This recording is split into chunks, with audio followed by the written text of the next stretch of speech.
Generasi ketiga pemilik Teh Sosro ini memilih untuk menekuni bisnis sendiri dibandingkan meneruskan bisnis keluarga. Indra Sosrojoyo. Salah satu Trah Sosrojoyo selama ini lebih dikenal sebagai tokoh bisnis piranti lunak lokal dengan brand andal software.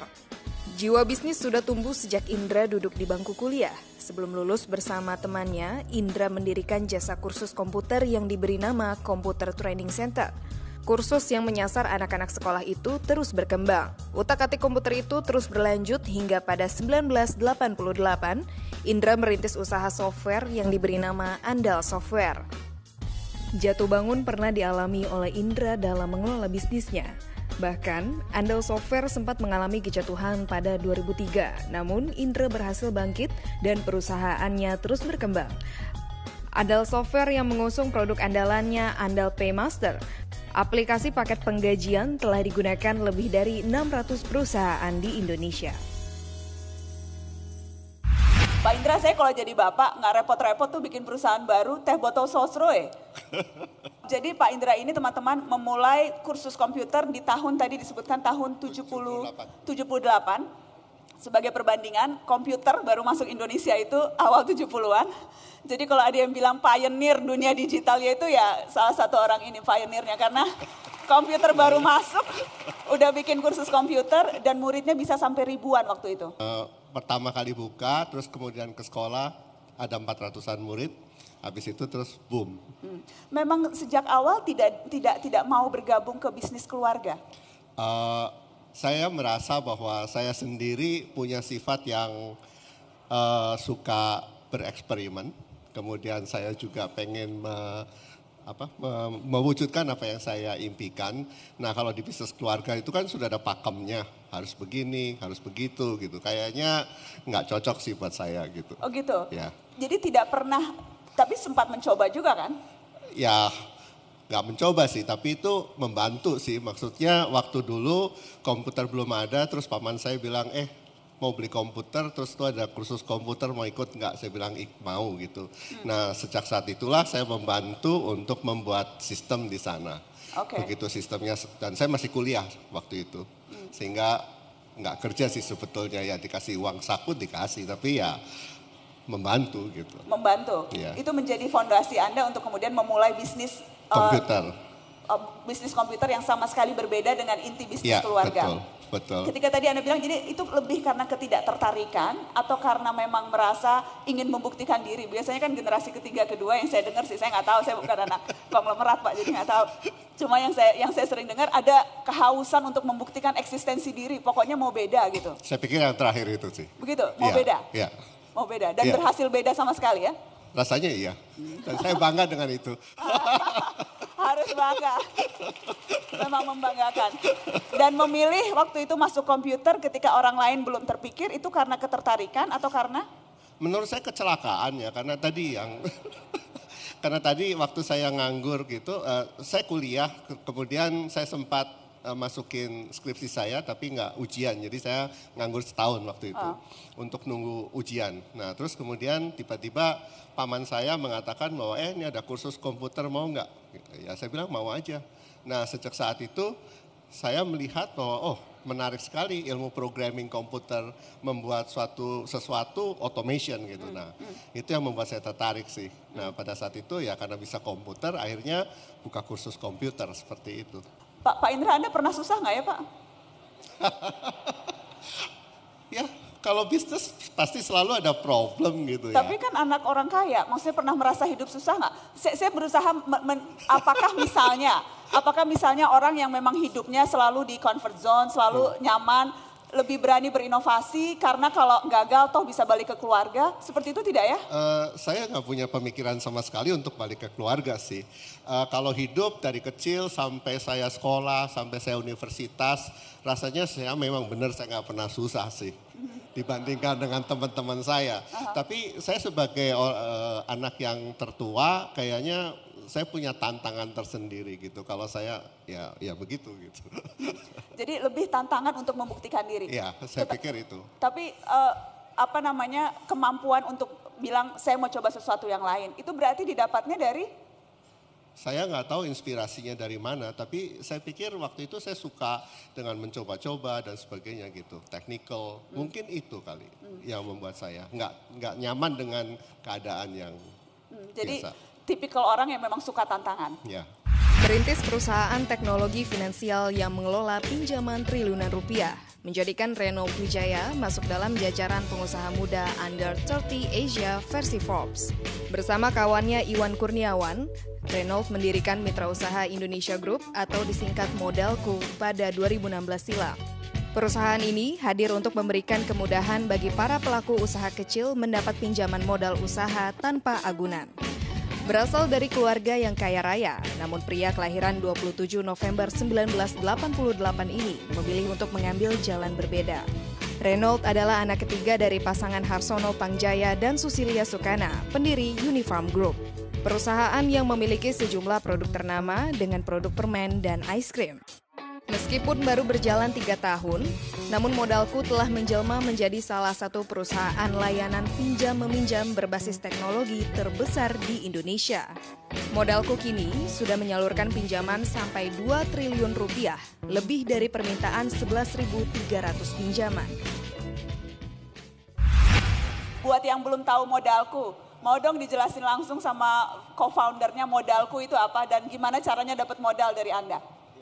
Pertama-tama, Modalku itu adalah sebuah platform pinjam-meminjam langsung yang menghubungkan UMKM di Indonesia dengan pemberi pinjaman. UMKM yang kita maksud adalah kebanyakan orang-orang yang tidak memiliki agunan. Karena masalah terbesar di Indonesia adalah sebuah lingkaran setan gitu, di mana kalau Anda mau berkembang tentu perlu financing kan. Tetapi kalau kita mau berkembang, the first question, pertanyaan pertama yang akan ditanya itu pasti agunannya di mana, gitu. Nah, tapi kalau Anda tidak pernah berkembang in the first place, bagaimana Anda bisa mendapatkan agunan? Jadi itu gitu. hanya akan lingkaran yang tadi Anda Jadi bilang. tesis kita adalah pas kuliah juga adalah bagaimana caranya kita bisa identify the right people dengan teknologi and big data. Bagaimana caranya bisa tahu ini orang-orang yang layak kredit tapi tidak perlu dikasih jaminan gitu loh. Itulah awalnya, karena kalau kita tidak bisa unlock itu sangat sulit ya, sangat sulit. Ini bukan sesuatu yang mudah karena di Indonesia banyak fraud kan. Jadi bukan hal yang mudah, cuman kalau kita bisa unlock ini bisa potentially solve one of our biggest problems, di mana masalah terbesar di negara ini adalah financial inclusion gitu. Oke, karena masih begitu banyak yang bahkan tidak punya akses ke perbankan. Ya, Ide ini didapat waktu kuliah ya? Iya, kebetulan sama saya punya co-founder waktu itu. Gitu. Kuliah di Harvard, kemudian dapat ide ini, Iya. dan kemudian pulang selesai kuliah, langsung melupakan bisnis keluarga, anak durhaka, langsung memulai bisnis yang baru gitu, atau gimana? Pada waktu itu sebenarnya saya ke sana itu untuk meneruskan family business sebenarnya. Jadi berbeda dengan Pak Indra yang mau berbeda, saya tidak mau berbeda. Saya mau pulang meneruskan family business. Tetapi di sana somehow dicuci otaknya sedikit gitu, bahwa apa sih kita ingin lakukan di hidup? Do we want to do something yang meaningful gitu loh. Nah, kalau cuman masalah finansial ya mungkin kita nggak gede-gede amat, nggak segede yang dibicarakan lah. Tapi cukup lah, bisa jadi sangat nyaman lah kalau dibilang finansial. Jadi kalau mau stay di family business enak gitu. Cuman hidup ini kan menarik gitu loh. Jadi saya lagi pikir apa yang saya bisa lakukan supaya lebih ada tantangan gitu. Dan at the same time saya melihat di sana technology is the future and how I want to be part of it. Tapi bagaimana kita bisa menciptakan bisnis yang memberikan impact. Kita sekarang sudah ada hampir di 4 negara. Kita bisa benar-benar membantu UMKM di negara-negara ini. Itu yang membuat saya cukup bangga. Tidak pernah terbesit penyesalan untuk memulai sesuatu yang baru, keluar dari zona nyaman, tidak membantu orang tua, nggak lagi makan milik kita, tidak pernah ada penyesalan itu? Justru kalau tidak melakukan ini saya yang menyesal kali. Oh begitu? Ya karena ya again I think at the end of the day saya percaya bahwa kita akan menyesal terhadap sesuatu yang tidak kita lakukan. Seperti kata cerita Pak Indra, mungkin kalau Pak Indra tidak keluar dari family bisnisnya, stay di family business, mungkin dia menyesal gitu loh.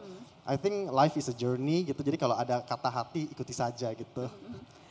Pak Indra, jadi apa ya rumusnya ya menurut Anda kalau keluar dari zona nyaman, melakukan sesuatu yang berbeda, itu sesuatu yang memang harus kayak tadi karena keinginan pribadi atau itu bisa kita latih? Ada tidak sih skill yang bisa kita lakukan sehingga berani untuk melakukan hal-hal baru atau terobosan? Untuk melakukan hal-hal baru saya pikir kuncinya persisten ya. Persisten. Nah terus kemudian di dalam kita melakukan sesuatu hal baru itu kan banyak hal-hal yang kita nggak tahu. Jadi bisa juga kita ngalamin kesulitan di situ. Nah, tapi kesulitan itu sebetulnya kalau saya lihat dari pengalaman saya itu justru membuat kita lebih besar gitu. Jadi kalau ada tantangan kita akan jadi lebih besar, tantangan kita akan lebih besar, seperti itu sih. The skill yang bisa dilatih tadi Anda katakan Ronald bahwa di Harvard itu Anda beruntung bisa dapat kesempatan belajar di salah satu institusi paling terkemuka di dunia dan dari situ Anda dilatih untuk memupuk kepedulian. Ada tidak sih cara lain? Tidak semuanya bisa ke Harvard soalnya. Sebenarnya semua pasti ada jalan gitu. Seperti yang Pak Indra bilang, saya rasa banyak orang tuh melihat kalau orang sukses, tapi lupa gitu bahwa banyak sekali kegagalan atau tantangan di tengah jalan gitu. Kita sendiri juga banyak tantangannya, banyak sekali gitu. Tapi saya rasa buat kita, apalagi di industri baru, yang paling penting adalah the willingness to learn. Values yang didapat dari keluarga itu kan tentunya kan juga melekat.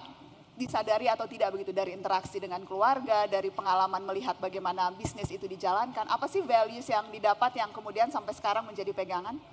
Saya punya satu ayah, ya ayahnya satu lah pasti. Terus 3 paman gitu, jadi itu berempat kan. Jadi dari masing-masing itu saya belajar sih sesuatu. Dari ayah saya belajar bahwa dia problem solver gitu. Jadi kalau misalkan ada masalah, biasanya masalah teknikal gitu, proses. Nah ayah saya jago sekali untuk mengatasi itu gitu. Tapi nilai yang selama ini dibawa oleh Oke, PT Sosro, jadi Pak? kalau kita belajar dari situ bahwa kita di dalam bisnis nama itu penting gitu. Jadi maksudnya nama itu artinya saya harus bisa tanggung jawab terhadap nama keluarga terutama yang kita pegang. Jadi nggak boleh bohong sama orang, nggak boleh nipu sama orang. Ya kayak gitulah. Itu nilai yang paling luhur saya pikir yang paling tinggi ya menurut saya. Jangan pernah kemudian melukai begitu ya. Values yang gitu. sudah dibangun sedemikian jauh. Reno, apa values yang didapat? Kita justru sangat bersyukur karena at the end of the day kita masuk ke dunia finance. Di dunia yang sangat deregulated dan sangat exposed. Ini jujur seperti tadi kan ada ngomong William kan. William juga pernah ngomong satu kali yang saya ingat banget bahwa you only have one reputation gitu. Very similar to yang Pak Indra bilang kan. Reputasi ini kalau sudah rusak tidak bisa kembali. Kalau pekerjaan, uang semua gampang didapat gitu kan. Saya percaya dengan hal ini gitu. Dan karena kita di industri ini memaksa kita buat terbuka gitu. Jadi saya mau sembunyi juga nggak bisa. Maka itu kita nggak ada insentif buat sembunyi-sembunyi dan buat saya jadi seneng aja sih. Tapi saya rasa benar at the end of the day yang paling penting itu you punya reputation gitu sih. Apa yang penting bisa dibawa pulang kalau memang mau mulai berani berusaha sendiri? Saya pikir jangan terlalu banyak mikir, terus kemudian harus persisten, terus kemudian saya pikir mentor penting ya. Oke. Jangan terlalu banyak mikir ya Pak? Iya kalau terlalu banyak mikir nggak jadi sih. Pokoknya mulai aja Mulai gitu aja, Harus langsung mulai. Gimana catatannya, Ray? Mirip-mirip Pak sama Pak Indra, cuman pada intinya inovasi kita lakukan akan ujung-ujungnya itu kepada financial inclusion. Bagaimana dengan teknologi kita bisa make everything frictionless itu sih. Tapi apakah bentuknya tentu harus bertahap-bertahap ya. Sekarang mungkin cuma 10 juta, tapi tidak menyangka kemungkinan in 1 year itu bisa jadi 100 juta. Mudah-mudahan semakin banyak financial inclusion kita bisa jaga. Kita tidak pernah mau bersaing dengan bank. Jadi ini harus satu stigma yang saya mau benerin. Karena kita lebih mahal. Semua yang bankable silahkan ke bank. Gitu. Kita mau urus orang-orang yang unbankable gitu. Oke. Dan kalau mau mulai bisnis usaha baru, jangan banyak mikir. Mulai aja. Jangan banyak pikir, mulai aja sih. Nanti nyesel kalau enggak. Nanti nyesel. Jadi tadi ya lebih baik nyesel pernah melakukan daripada menyesal tidak pernah melakukan. Jadi mari kita berani beda. Terima kasih banyak sudah hadir di Catatan Aja. Terima kasih. Terima kasih teman-teman. Terima kasih, selamat malam. Sampai jumpa. Thank you.